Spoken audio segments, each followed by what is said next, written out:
আমি এই কানের দুলটা দেখাচ্ছি, এটা কদম একটা কানের দুল, খুব সুন্দর। এটা হচ্ছে 1.76 ডিজাইনটা অনেক সুন্দর, আনকমন, ইউনিক। আমি এটার প্রাইসিংটা বলে দিচ্ছি, এটার প্রাইসিং হচ্ছে 19,000 টাকা পড়বে। খুবই সুন্দর বাজেটের মধ্যে কিন্তু সুন্দর একটা কানের দুল। আমি এই কালেকশনটা দেখাচ্ছি, এটা কিন্তু 5,000 টাকা প্রাইস। খুবই সুন্দর একটা কালেকশন, 5,000 টাকা প্রাইস। 5,000 টাকায় কিন্তু এই সুন্দর কানের দুল জোড়া আপনারা কিন্তু নিয়ে নিতে পারবেন রাশ জুয়েলার্স থেকে। আমি এটা দেখাচ্ছি, এটা হচ্ছে 1.93, এটার প্রাইস হচ্ছে, এটা 22 ক্যারেট, 1.93, একটু ইনক্রিজ হবে। আমি দেখাচ্ছি 21 ক্যারেটের তুলনায় 22 ক্যারেটের দামটা একটু বেশি, তো সেই দামটা আমরা আপনাদেরকে বলেই দিচ্ছি।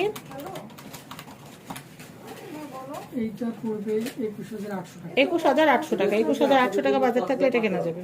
22 ক্যারেটের এই সুন্দর কানের দুলটা আপনাদেরকে দেখাচ্ছি, যারা নিতে চাচ্ছেন নিতে পারবেন। এটার ওজন হচ্ছে 2.67